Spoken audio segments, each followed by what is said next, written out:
we're live from the US in Progress, the American Film Festival in Poland. The last time I met you was at Sundance in 2014. The last time I saw you, you were on stage accepting the Best Director award. And a decade has passed, and I get a sense that you're very choosy about the projects that you work on, no matter what level it is, whether it's a short or you're producing or helping out somebody else. So I just wanted to get a sense of that timeline since the last time you were on stage, and we're sitting now, you're finalizing your sophomore project. What did that space look like?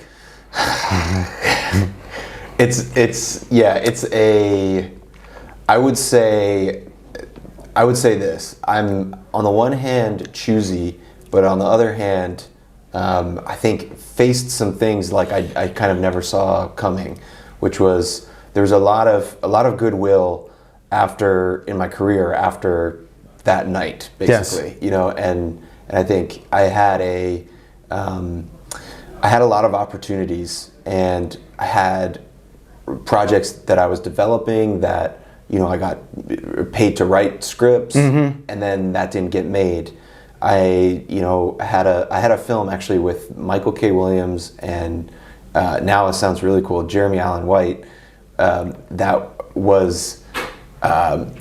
that just was going to get made and didn't get made. Yes. And so I think there were some the realities of the film business. The realities of the film business like hit me, which I think I realized in retrospect how quickly Fishing Without Nets actually came to be. Although it was a long process actually making the film, my great fortune of being like 25, 26 years old and getting Vice and all of this, you know, support to Final Cut to make this movie, and it happened so fast. I think that gave me the idea that, okay, now that's how it happens. It always goes like this. And it sort of did. And then a lot of things would kind of flatline. And so I think, even we sold a television series and then the network collapsed. So like, that's the type of example of things. And I think my career up to that point had been me causing it and willing it into existence. And I think I started to think, okay, the Duplass brothers, I've heard say, like, don't wait for the cavalry to come save you or whatever. Like, yes. I thought the cavalry. But it sort of makes sense because you're the type of person that people would ask you for your lottery numbers, right? It just things happen in succession where you didn't have to question or doubt those choices, and then. Post Sundance, I imagine your agent is getting you a ton of scripts, things that you don't relate to, but it's like, oh, I could go on that gravy train. But then your film is a very personalized cinema, so then you want to stay true to what brought you to that circle. So exactly, and I think that's the struggle. That being said, I think I have more of an openness to even how to work on another development project, like to work on somebody else's script, in a way that I didn't completely comprehend then. You know, I thought, okay, on paper that's a good idea, and everybody around me is telling me that's not just a good idea. That's the idea. That's what you need to do. And I think there is truth in both of our approaches, both my agents and then my approach. I think there's validity to both sides, and I think I just have more of a maturity now in terms of understanding what it really is, and how to assess a project differently, and how to assess it with more poise. But I think also this movie, Cold Wallet, is a little bit of going back to the root of. Let's just fucking get it done. Yeah. Let's will it into existence. And the financier, the way that the project came together is actually kind of encapsulates that idea. I was going to direct another movie that this person was financing, and it came together from someone else's script, other producers who hired me to direct the movie, and for a few years. We were trying to cast, and another year would go by, another year, COVID happened, and then it's sort of like, okay, it was slowing, and it was starting to now appear like any of these other films Yes. that don't get made. And the financier basically called me and said, hey, I don't want to wait around. You know, I'm a real estate developer. Like, I'm an entrepreneur. We don't fuck around. We just, Yes. if we want to do it, okay, we're going to do it. That's what I thought I was signing up for in this other film, and it's gotten delayed in this casting process, which the producers are smart people on that film. Like, they were looking after this person's Yes. money, but he was sort of like, no, I believe in the independent spirit of it all. And so it ended up coming together incredibly fast. So we sort of concocted this idea around a heist film involving crypto. A good friend of mine, Justin Staple, who I know from Vice, who's a great like music video director and documentary filmmaker. He really gave me the idea to say, like, do a heist movie within the world of crypto. So we started developing it, and basically we were financed with just this idea. And I said, John, we got to write it like a script really quickly. Yeah. And then we have to turn right into producing it. And there was something about like just having to move at that pace that caused us to make decisions faster, caused us to end up with a cast that was available. You're not second guessing. You're very much in your element that way. Yeah. Yeah. And in a way, it's kind of like we're doing on a small level what sort of the big films get to do, which is we know the studio says we're going to make this. You know, you're gonna do it, like, and so you have the assurance that you can make it, and that for me is like gives me the most confidence to do good work, because we know we're shooting this. So everything that we're putting on the page, we know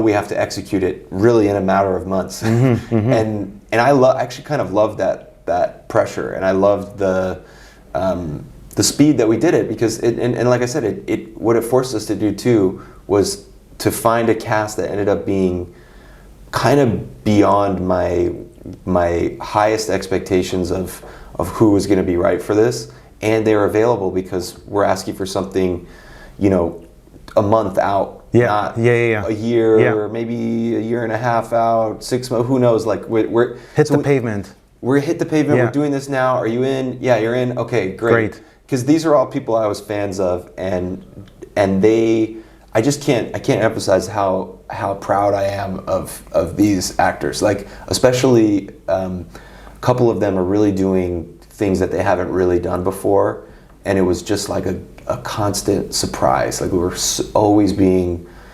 were always surprising me. They were always surprising me with their interpretation of the material, but they were surprising me with their ideas. Yes. And a few times, like specifically with Josh Brenner, who plays Hegel, the kind of villain in the crypto villain in the movie. There was once or twice where he asked me a question, and my response was like, I brought you here for your instincts. Like, your instincts are why I'm working with you. Like, that's what I'm after your input. And I think that once we started having that relationship kind of flowing through the whole cast, it was really collaborative. It was really exciting. Takes the pressure off of predetermining too many things, particularly in the tone. Yeah. It's got a tone that we really... There is a shapeshifter element or quality to the film, I want to think. Yeah. Yeah. Yeah, and it was always a question of like, okay, if there's an edge that we're gonna fall off, it's gonna be too dark, it's gonna be too like dreary, depressing. Comedy is the thing that's like keeping us like from falling off of the edge. I think that was what the cast wanted to know all the time. Oh, what's the tone of this? What are we supposed to? And when we stopped worrying about it on the scale of the whole movie, we just would look at it like, within this scene, let's make the right decision. It feels as if we're opening a Jack in the Box at every juncture.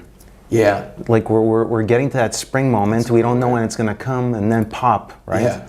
I want to, I believe very much in auteur theory. I try to group things together, but if I could say something about this and Fishing Without Nets, is that both worlds belong to these ecosystems where a very minute part of the population are aware of. And so like I'm watching this film, actively watching this film, I have a basic concept of what that world could look like, but I'm learning as we go down all these steps. And also the other thing is that in both worlds that you created, it's very much high stakes. Yeah. It's like life or death moments at every single juncture. So what's your attraction to the need for it to be pulsating, and also the need for it to be part of a murky, dark world that, even though in this film it's brightly lit and to some extent, and it's very, you know, when we're at the, not the Walmart, but like a location like that, it's very bright and out there, but these people exist in the cracks of society, and so like I thought that was an interesting talking point or comparative point there. What's your attraction to these underworlds? Yeah. I think like I'm a sort of a pirate at nature, in my nature, like, and both John and I like joke about this all the time, of how it's sort of like you're having started making a pirate movie. It's like it wasn't an accident. Like piracy seems to be like built into how we kind of operate. But I think they may not, like if you were to look at a frame from each film, you'd say like they're like totally different. But when you start really digging into the structure of the movies, like they're pretty, there's a similarity in the structure, there's a similarity in the idea of just the underdog who's kind of like is just getting demolished by a larger capitalist society thing. And we kind of had this, like in the movie, you know, it gets kind of violent towards the end, and we were sort of imagining like it's as if capitalism was coming to kill the main character. Like capitalism doesn't just want to take your money, like it wants to eat you and kill you and annihilate you. And in a way, like the container ships passing by Somalia have a similar like ethos to like the crypto, you know, currency like platforms that are, you know, offering you credit to buy their token, and then you know, when you can't pay, like it's a kind of a weird, shady world. But I think I'm drawn to crime stories. Like I love if I could make only heist movies, you know, I might, you know, like it is a fun genre for me. It speaks to you. Yeah, and I think there's something about the kidnap and just following characters who are from the underbelly of society. Yeah. Fun for me. So your co-writer, John, he helped co-write your other project. He's also a producer on this project. The other producer comes from Vanishing Angle. Yeah. And if you look at Vanishing Angle's films, it's really interesting because they really abide by genres. Like within the genre, like let's say it's comedy, it's like there's conceptually it's highbrow to an extent. The same goes for their horror films, right?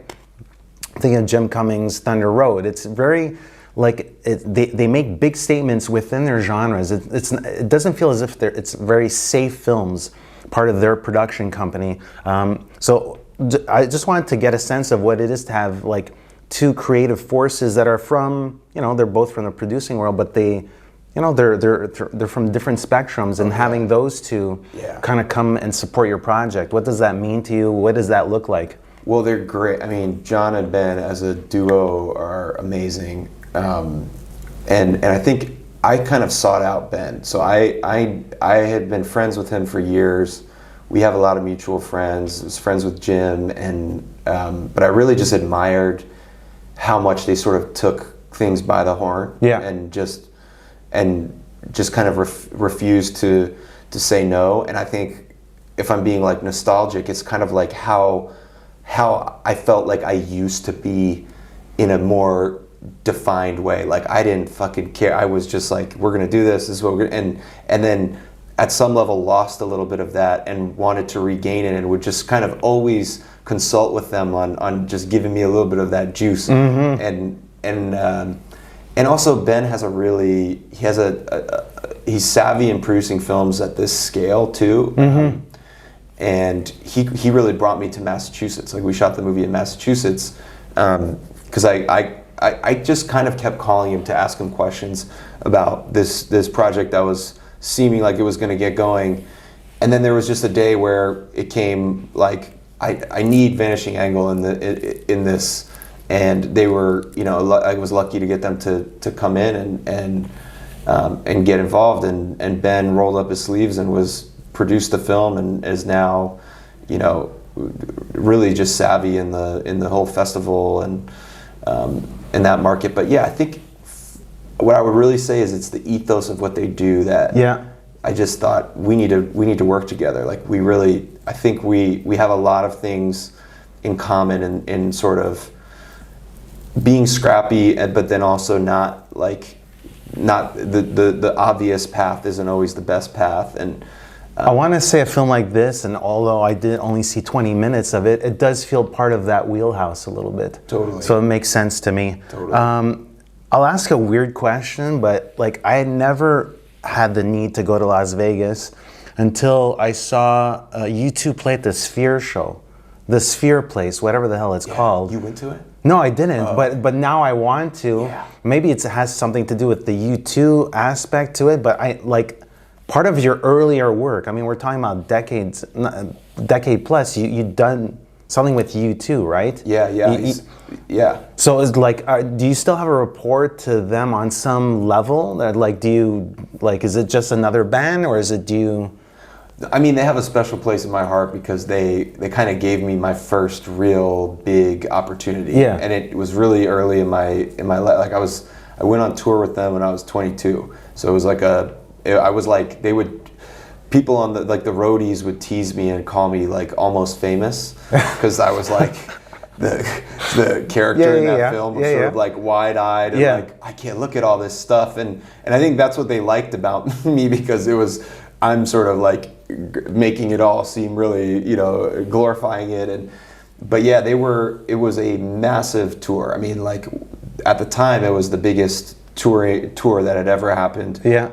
The stage, it makes perfect sense to me that they opened up the Sphere. Yeah. Because the screen that they toured with was like a 360. customized 360 thing that they were sort of at the cutting edge of technology around screens. Mm-hmm. So I'm sure, I don't know this, but I would not be surprised if there is some crossover between the developers of the Sphere and the developers of the screen that they did. Just a wild guess. I don't really know, but like that wouldn't surprise me. But it's funny you say this, because I've literally, once I saw that, I was like, okay, well, yeah, I have to get a ticket to Vegas. Like I need to see this. I want to see the Aronofsky film that's there. It looks insane. Yeah. I mean, and I want to make something for that. Like that I think is my biggest ambition right now, is like, if I could make a film for that screen, that would be amazing. Like I'm sort of trying to put that into the universe. We're so far away from. I think it was it Wim Wenders that did Rattle and Hum, or that's right. From '87. But I mean, we're leagues away from this, and I was curious about that, if you still have. I mean, they were like, you know, the operation of U2 was such a huge.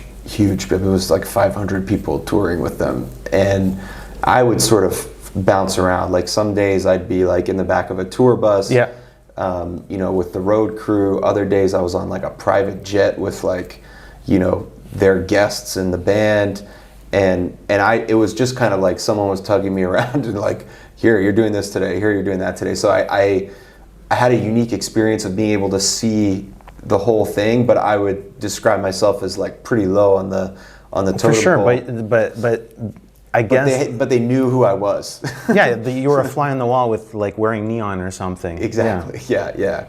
And they were like when the short of Fishing Without Nets was like premiering at Sundance, they like sent me some, like they posted something on their that's nice on their website to sort of nice. say like, hey, we remember this guy.